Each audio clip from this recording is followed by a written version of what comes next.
Well, good afternoon, everyone. Welcome back to our Department of Labor and Economic Opportunity webinar series, where we focus in on workplace mental health. We apologize for the slight delay. Technology is not always our best friend, but when it works, we love it. When it doesn't, it's a problem, right? So as you all know, there's a Q&A box on your screen that you can submit questions to at any time.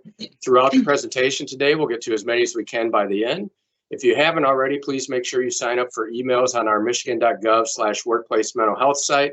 That also includes all the recordings, webinars, everything that we've done around workplace mental health, our report, the Surgeon General's report, and other information and resources that you should check out. As you all know, our goal is to provide working families and people, including their employers, with information about issues impacting our workplaces, the impacts to our mental health, and options for addressing those issues. In June, in Michigan, is Youth Employment Month, and across the country, that's true as well. And we know that a lot of young workers are or have entered the workforce this summer. We know that a lot of young workers work throughout the year as well.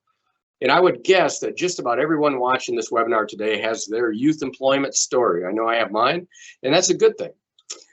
During June, we work hard to make sure that young workers can find employment, as well as educate employers and young workers on the requirements for minors being employed, which you can find more info on our Wage and Hour website. And work can be both positive and negative and can enhance our development. Now, I always remind folks that the primary goal of youth employment is not to fill jobs. It is to provide experiences that continue to develop us as we grow and enhance our educational and personal development. So to talk more about this important topic today, we're joined by Dr. Jalen Mortimer, who is Professor Emeritus of Sociology at the University of Minnesota. So for now, I'll kick it over to you, Professor.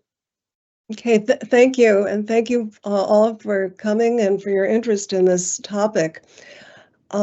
First of all, I'd like to acknowledge the sponsors of this project over the years, the National Institutes of Health agencies and several others. I'd like to talk first about the debate surrounding adolescent work, and then the contributions that the Youth Development Study has made to understanding the impacts of teen employment. First of all, the character of teen work, then some outcomes during high school, and then longer-term consequences. Now, when the Youth Development Study was initiated in the late 80s, there was an ongoing debate about adolescent work and whether it was good for teenagers. On the one hand, there was concern about precocious maturity, meaning that adolescents who worked perhaps were being deprived of what was called an adolescent moratorium, where they should be free of adult responsibilities, and just whether this was good for young people. And so some developmental psychologists were concerned about this, some teachers. But then, on the other hand of the debate, were those who trumpeted the benefits of involvement in the adult workplace.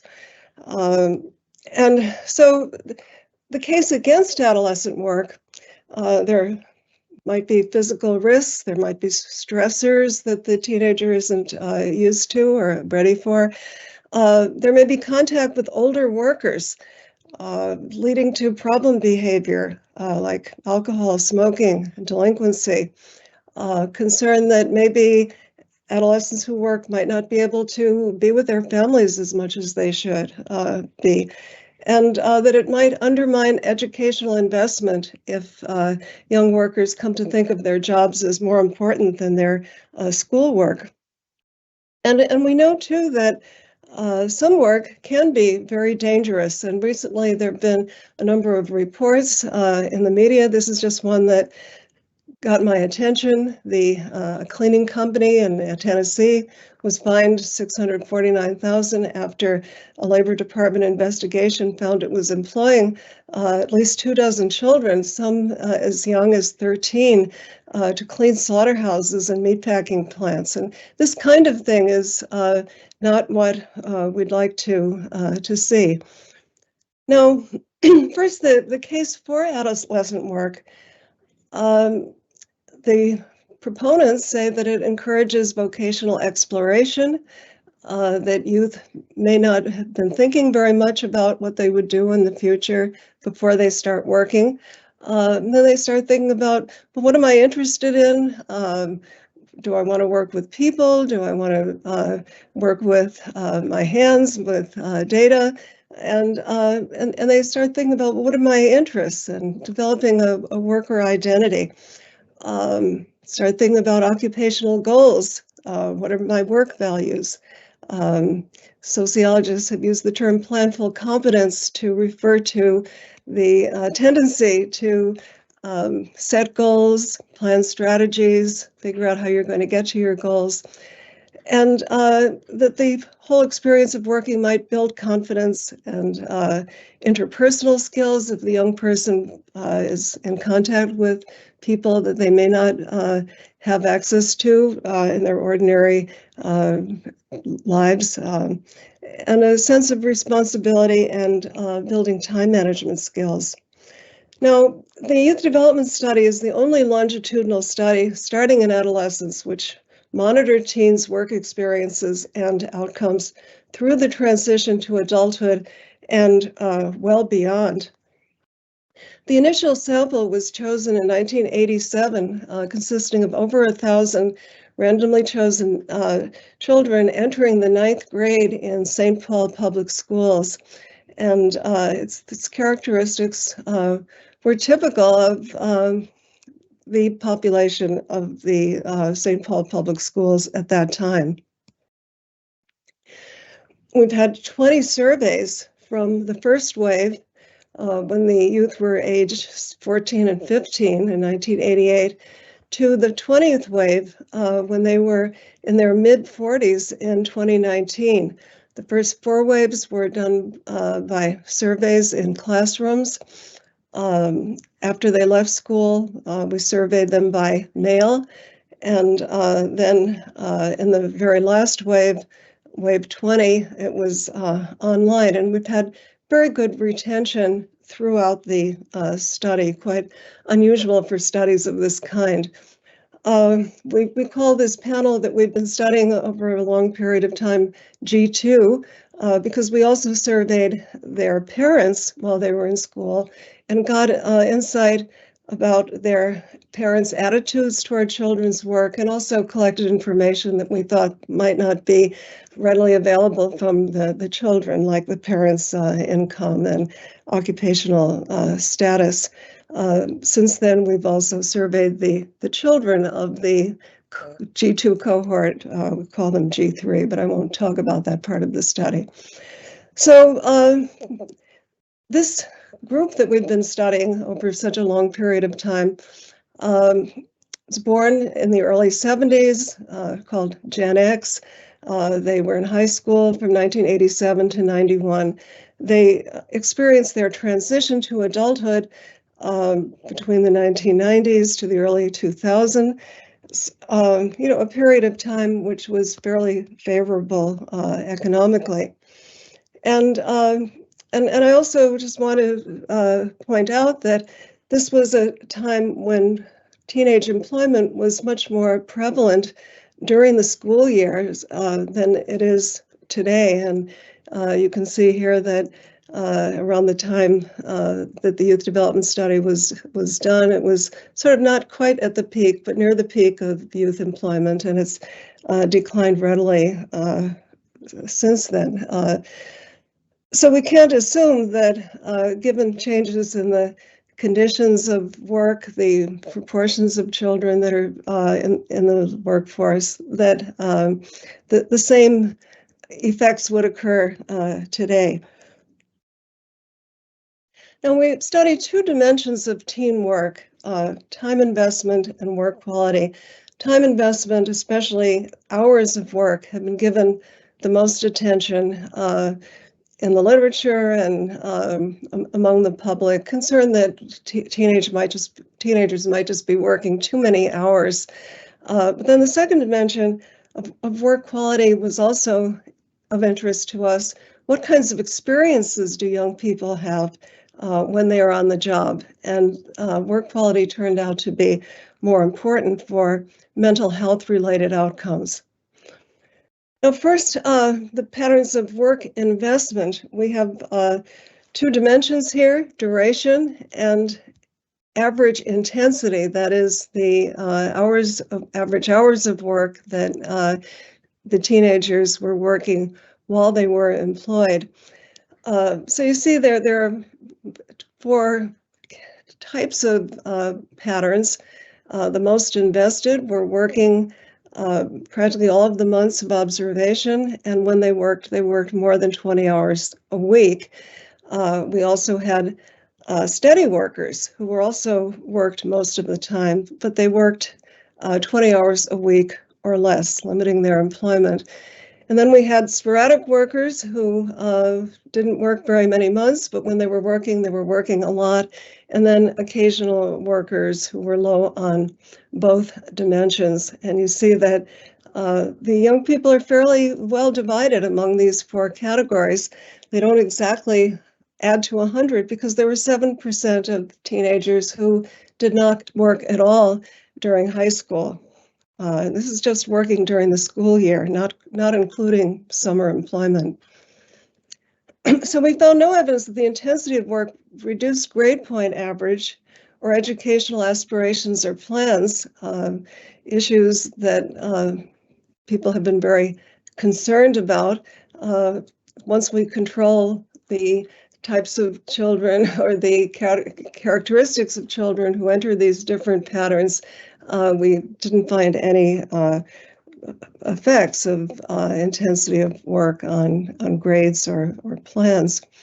Intensive work was linked to problem behavior during high school and to alcohol use, concerns among the critics of employment. But the steady and most invested workers were more confident about achieving their economic goals. Longer term, the most invested, high duration, high intensity workers moved more rapidly to what they considered their careers. And the steady and occasional workers, those who moderated their employment, they were more likely to go on to higher education.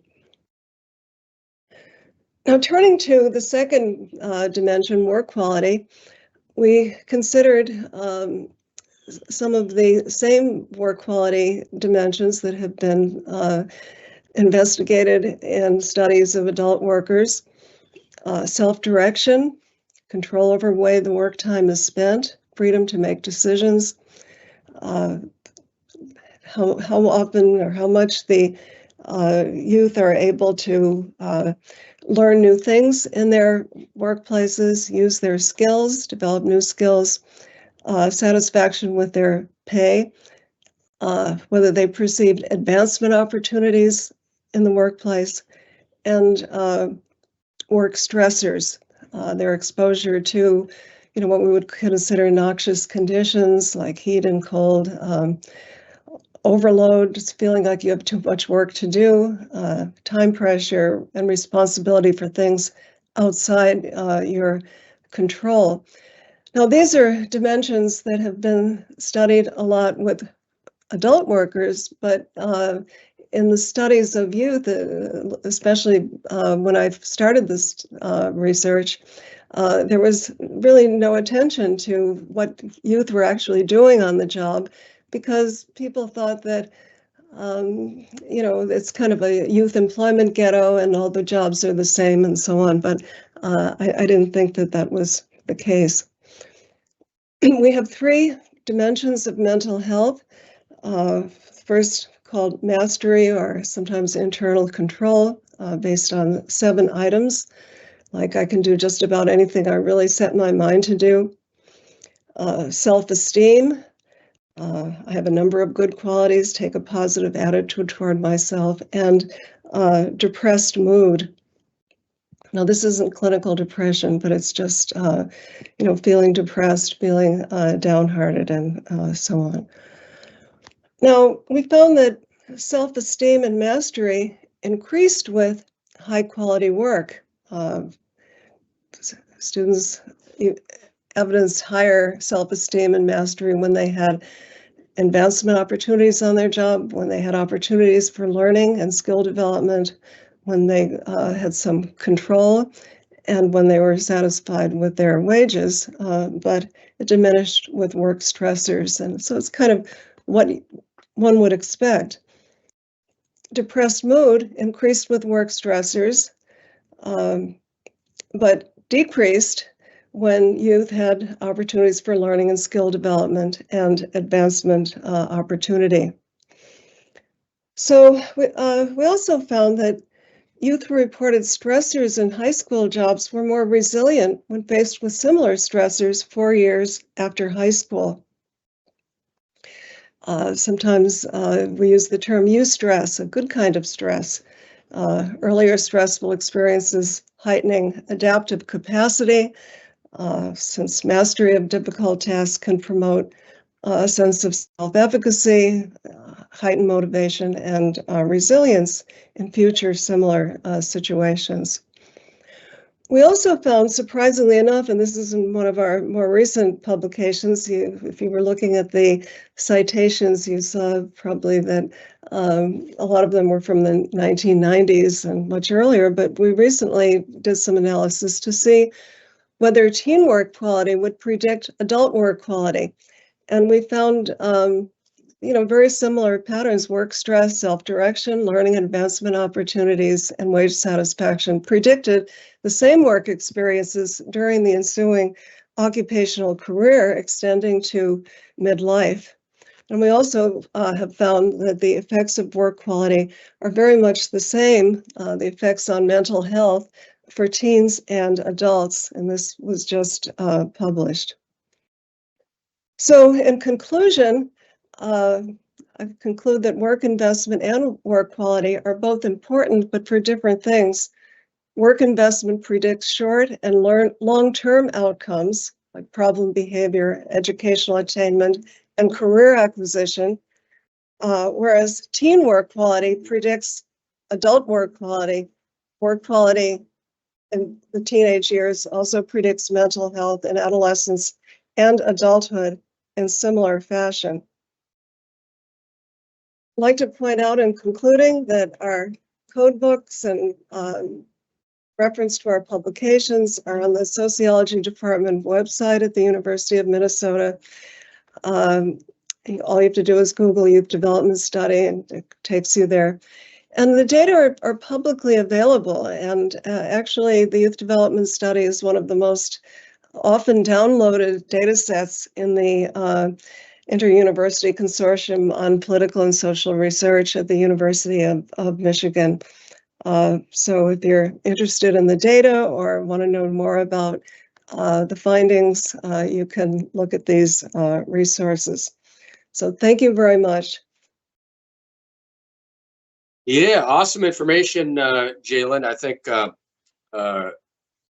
we have a couple of questions that came in that I will ask you, and then I got a couple of questions for you myself. I think one, I'm going to put this together. So one of the questions that came in was regarding the drops that we saw in your data regarding youth being employed during the school year. And the question that we got in was focused around 07 and perhaps the lack of availability due to the downturn. But it looks like that drop really started in the late 90s, early 2000s. Do you have any kind of take on why we have seen such a significant change in the level of youth employment over time?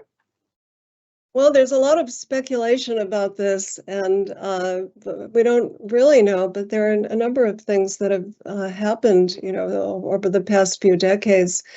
One is the difference between college-educated workers and just high school educated workers. The gap in their earnings has, greatly increased.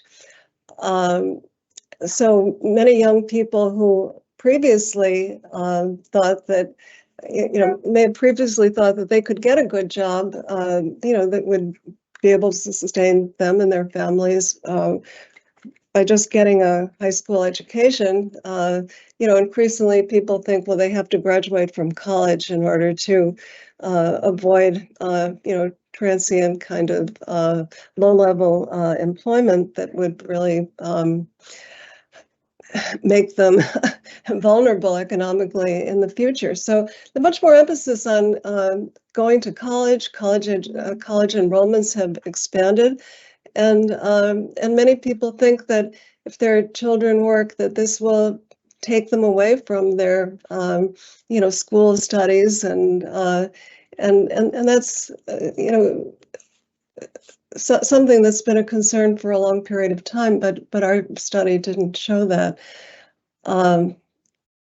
So I think that that's a very big issue. Just so much more emphasis on college, and worry that children who don't go on to college will suffer, and so they should put more emphasis on getting good grades, being in a lot of extracurricular activities, and not not sort of wasting their time on sort of low-level youth kind of work. Yeah, for sure. I think a couple of questions for you too. So I like the idea. So we know that we've been talking about adult stuff, Professor, on our work that we're doing here for the most part, but we do talk about quality jobs, work quality, and kind of the impacts that it has to overall mental health. So I think what I saw in your data, and you can tell me if I'm nuts, is that work can be a very positive influence and help with development, can move you toward a career, can help you learn, be more confident, do all those kind of things. But work quality itself matters as well. That it's not just work for work's sake. We really need to think about the type of work, the quality of the work, and things like that to ensure that we're helping somebody develop and not necessarily creating potentially negative impacts. Is that kind of a That's fair? right. No, that's a very good summary. Okay. Well, I like that decline in youth employment. I thought that was kind of interesting. One of the things certainly if we get into the reports that you referenced at the end of your slides, would probably show some information around sort of soft skills. I was thinking about when you were talking about how work can help you build confidence, but can also teach you bad habits. As a workplace safety hat, when I wear that hat, we always talk about bad work habits move faster than good work habits.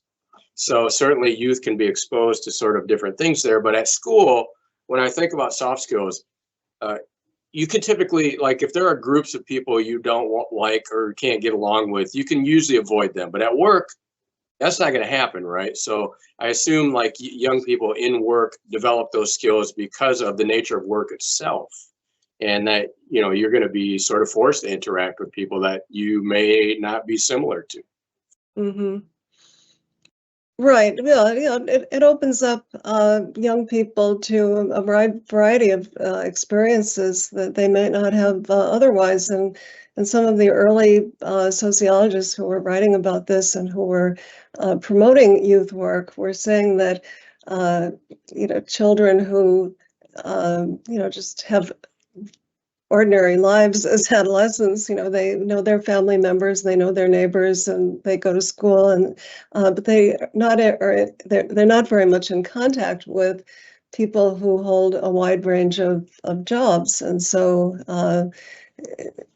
they're very limited. They know their teachers, and they may have had experiences with people in some other workplaces, depending on who their parents are and those interpersonal networks. But by getting into the workplace, if you're working in a fast food restaurant or as a retail clerk or in any number of jobs where there's involvement with the public, you're coming across a wide range of people in different walks of life, and to more diversity in many ways, and then they also have to learn about how to deal with supervisors and coworkers, Yeah. and customers, clients. A whole range of interpersonal experiences that they may not have otherwise. Yeah. Two last questions. One is, in your experience and in your research, is there one of the things I always talk about with youth employment is to never lose sight of. There are a whole lot of young workers that have to work, whether that's supporting the family or just basically being able to support themselves because of whatever the household dynamics are. And do you see the impacts of that in your research as a positive, or is it like, how, I don't know, I guess what I'm getting at is, not losing sight of those kids that are in households where for whatever reason they have to work. Like that's just part of what they're going to do, and how that impacts them long term. Right. Well, in this era, most of the children were using their money for their own expenses. There was a small proportion of teenagers who said that they were helping their parents and contributing to the family budget. But that was fairly rare. Most of them, when we asked questions about that, were using their money to go to movies, to buy gas, to buy clothes, just all the things that they needed or wanted to sort of maintain their adolescent lifestyle. But certainly we can't lose sight of, we shouldn't lose sight of those teenagers who are in the labor force because they really have to be to help their families. And I mentioned these very egregious situations now where youth are really being exploited in the workforce. And I think that for those young people, it may be a matter of survival to have jobs, and also their family's survival. Yeah, absolutely. Okay. So one of the questions was, can you share where to download the studies again? We will definitely have links to those resources on that michigan.gov/workplace mental health. And the last question is, what effect do you think the pandemic had on employing minors? Well, everyone was isolated during the pandemic, and the children who had jobs. I mean, people left school, they left work, they were home, and so during the pandemic, it was certainly a big problem. And in fact, we were trying to survey the G3s, the third generation, during the pandemic, and that was just very unfortunate. And so we weren't as successful with that as we were with the G2s, who were surveyed just before the pandemic started. But I